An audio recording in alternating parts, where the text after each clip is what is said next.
Deep within the dense forest stood an ancient temple, its crumbling walls adorned with faded murals. The villagers whispered about its dark past, a place where the veil between the living and the supernatural was thin. One moonless night, a curious archaeologist named Aditya arrived at the temple.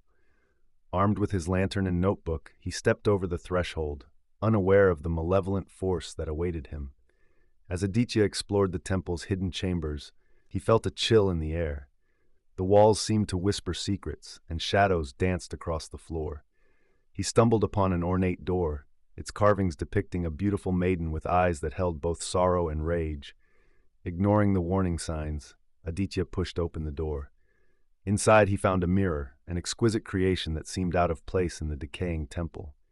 Its surface shimmered, revealing glimpses of another world. Aditya's reflection shifted, and he gasped. The maiden from the carvings stood beside him, her eyes filled with longing. She introduced herself as Yashika, a priestess who had once served the temple.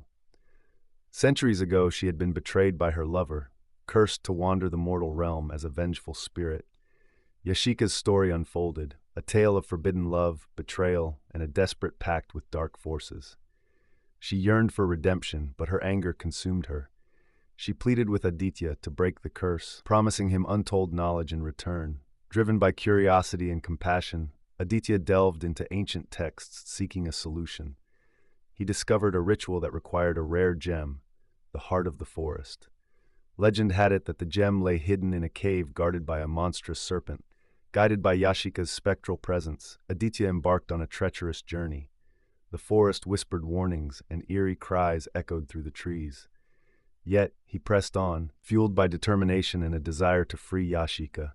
In the heart of the forest, Aditya faced the serpent, a colossal creature with eyes that held centuries of wisdom. It demanded a sacrifice, a piece of Aditya's soul. He hesitated, torn between his duty and his humanity. As the serpent lunged, Yashika's voice echoed in his mind. "Trust me," she urged. Aditya thrust the gem into the serpent's gaping maw, and it dissolved into light. The forest trembled, and Aditya felt a surge of power, the price he paid for breaking the curse. Back at the temple, Yashika's form solidified, tears streamed down her face as she thanked Aditya. The curse lifted, and she vanished, leaving behind only the mirror, a portal to her world. Aditya returned to the village, forever changed. He became the keeper of the temple, ensuring Yashika's story lived on.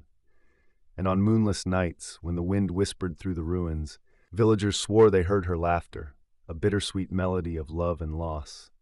And so, the forgotten temple remained a place of mystery, where the living and the spectral intertwined, a testament to the enduring power of love's sacrifice. The Haunting of the Forgotten Temple, Part 2. Aditya couldn't forget Yashika, the priestess whose tragic tale had consumed his thoughts.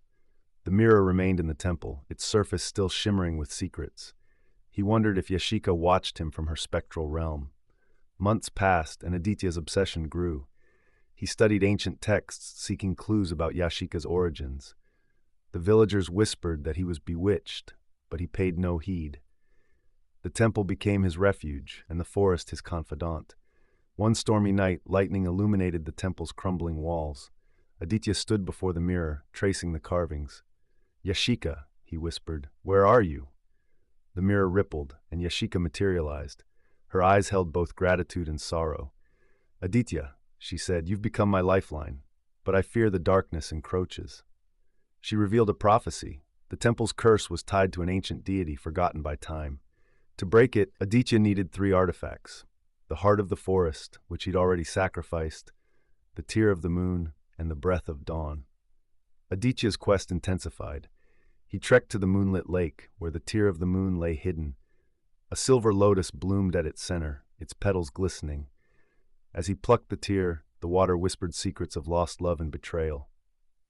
Next, he sought the breath of dawn atop the mist-shrouded mountain.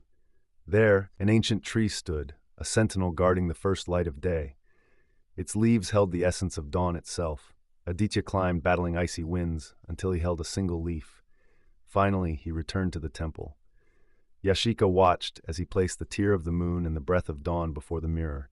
The room trembled, and the mirror absorbed their energy. Aditya's heart raced. He felt the curse unraveling. But Yashika hesitated.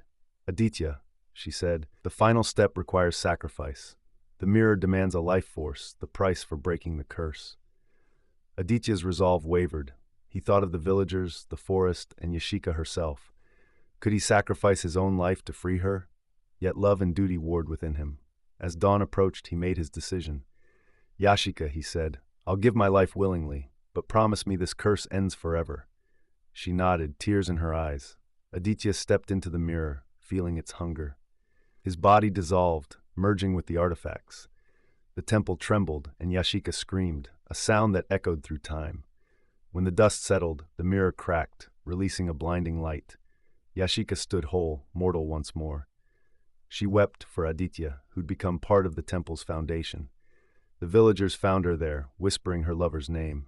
They rebuilt the temple, honoring Aditya's sacrifice. Yashika tended the lotus and the ancient tree, ensuring their magic endured. And on moonless nights, she'd sit by the mirror, tracing Aditya's name. The villagers swore they heard his laughter, a bittersweet melody that transcended life and death. The forgotten temple became a beacon of love, its walls echoing their story.